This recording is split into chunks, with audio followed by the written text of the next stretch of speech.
Halo, gue YouTuber Kepo. Oke, belum lama ini viral konten tes kejujuran di sosial media TikTok dan juga YouTube Shorts ya. Jadi salah satu pembuat kontennya adalah Richard Theodore. Dia terkenal di TikTok dan juga dia bikin konten di YouTube Shorts ya. Dan kreator ini emang sering sih muncul di FYP TikTok. Jadi kontennya dari awal tuh memang sedikit meresahkan gua. Orang ini terkenal di TikTok dan dia sampai 8 juta follower dari konten-konten yang kebanyakan tuh tes kejujuran orang random. Dan saat ini followernya memang turun ya menjadi 7,6 juta karena kontennya yang terakhir tuh yang ngetes kejujuran seorang bapak penjaga warung di NTT itu tuh berujung kontroversi atau dihujat netizen. Oke, gue bakal bahas. Dan awalnya gue lihat kreator ini di FYP TikTok yang mencapai 44 juta view satu videonya loh. Gede banget. Jadi kontennya itu tentang ngetes kejujuran ojek online. Dia tuh ngejatuhin duit di dekat si abang ojeknya. Kemudian ditanya, ini duit bapak atau bukan ya? Kalau bilang iya, nggak lolos. Kalau bilang tidak, berarti lolos tes kejujuran dan hadiahnya tuh dikasih duit. Kenapa gue agak resah sama konten ini dari awal? Konten tes kejujuran ini.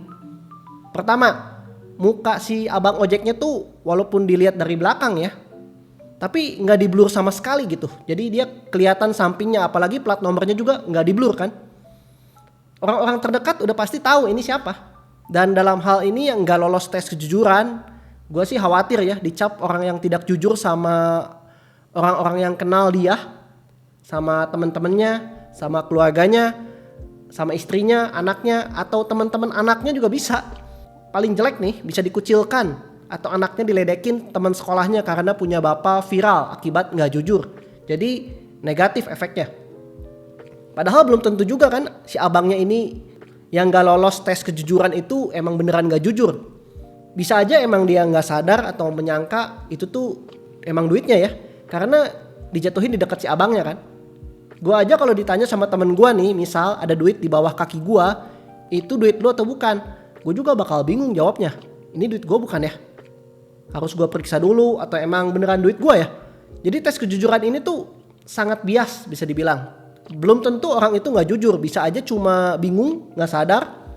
Gue nih misalnya kalau kena tes kejujuran, ya, walaupun gue niatnya jujur, tapi karena gue gak sadar dan gue ambil duitnya, kena jebakan dia, jadiin konten, muka gue kelihatan di sosial media. Apa yang dia omongin sama keluarga gue?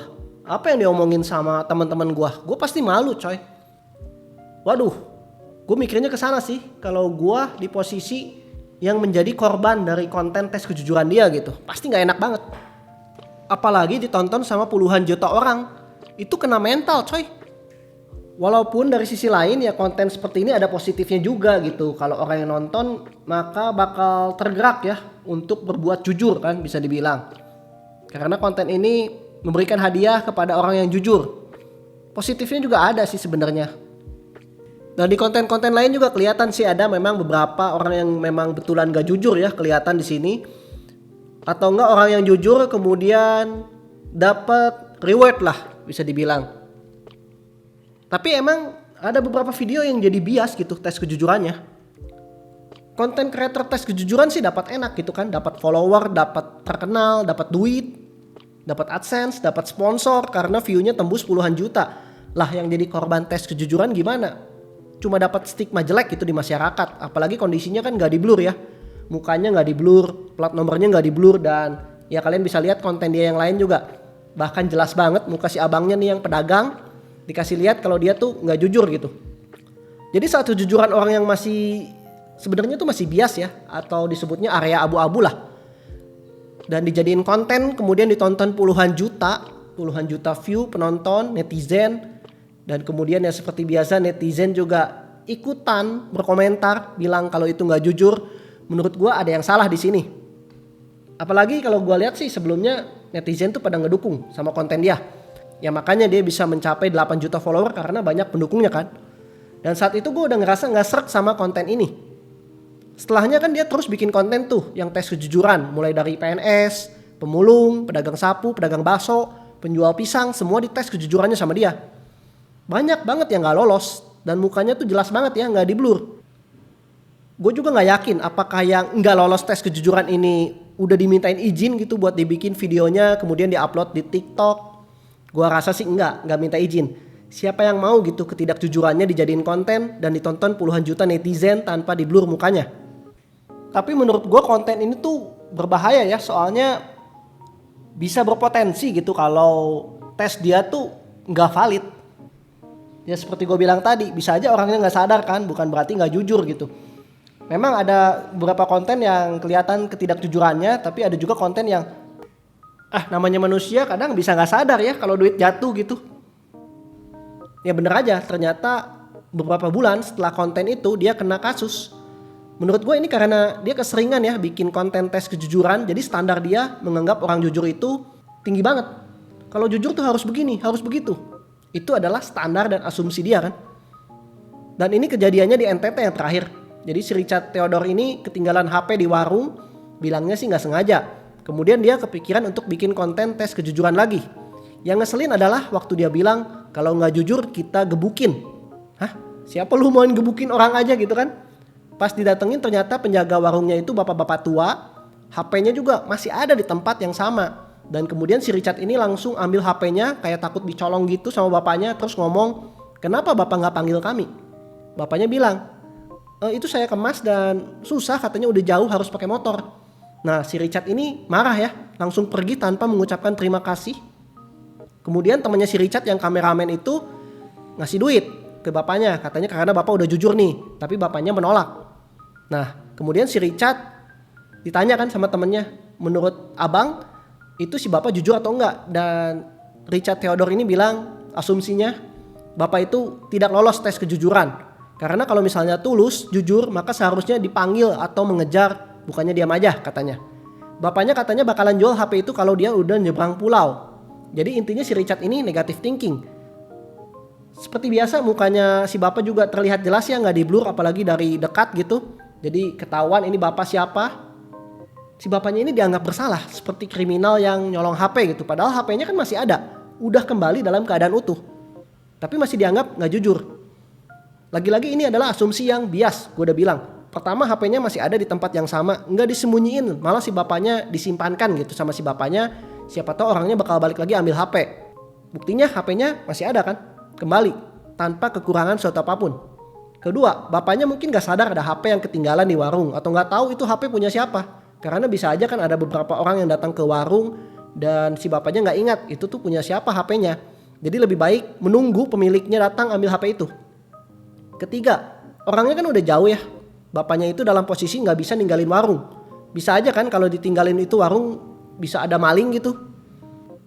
Ya karena bisa aja kan kalau si bapak itu dalam kondisi dan situasi memang tidak bisa meninggalkan warung.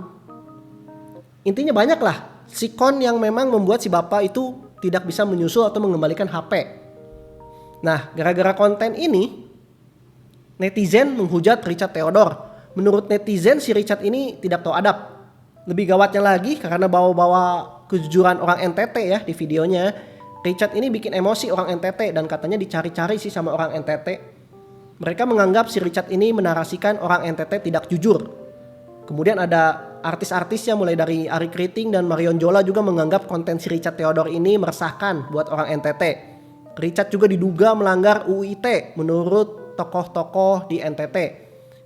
Yang dilanggar itu adalah pasal 28 ayat 2 yang isinya menghasut untuk membenci etnis tertentu dan diskriminasi. Tokoh-tokoh NTT ini meminta polisi untuk memeriksa TikToker Richard Theodore. Nah loh, malah berurusan dengan hukum kan? Kesimpulannya adalah konten tes kejujuran ini dari awal udah sangat bias. Standar si Richard itu dalam ngetes kejujuran menurut gue terlalu perfeksionis ya, tanpa menghiraukan situasi dan kondisi. Berlagak seperti malaikat yang bisa ngejudge seseorang itu tidak jujur atau enggak lewat feeling dan asumsi dia sendiri. Untung saja kali ini netizen tuh masih waras dan sadar ini kesalahan siapa. Karena konten-konten sebelumnya juga banyak netizen yang membenarkan kontennya si Richard Theodore ini. Kebawa arus gitu dan menganggap orang yang dites itu emang beneran kagak jujur. Padahal belum tentu. Ada situasi dan kondisi yang mungkin belum diterangkan atau dijelaskan. Richard Theodore yang dihujat netizen kemudian bikin konten klarifikasi dan meminta maaf. Richard juga video call si bapaknya. Ya, Richard minta maaf ke bapaknya, anak si bapak, ya karena anaknya pernah komen ya di video tersebut dan membela bapaknya. Kata anaknya sih bapaknya itu orang kaya, anak-anak udah sukses semua. Bapak jaga warung itu cuma ingin membantu bangun tempat ibadah. Bapak itu orang jujur katanya. Dan video aslinya sudah dihapus sama Richard Theodore. Jadi anaknya tentu nggak terima juga ya bapaknya dianggap atau dibilangin nggak jujur. Emang sih konten-konten model gini tuh view-nya banyak banget.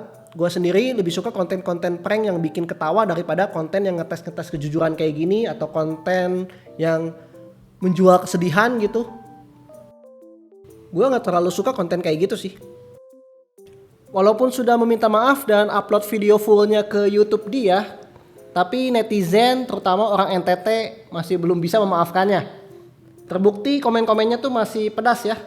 Gue gak tahu juga sih, ini campuran juga. Ada orang NTT juga sih kalau gue lihat yang memang udah tersinggung, emosi. Jadi memang Richard Theodore sudah melakukan blunder yang gede banget, kesalahan yang fatal. Gimana menurut pendapat kalian tentang konten tes kejujuran ini? Segitu dulu dari gue.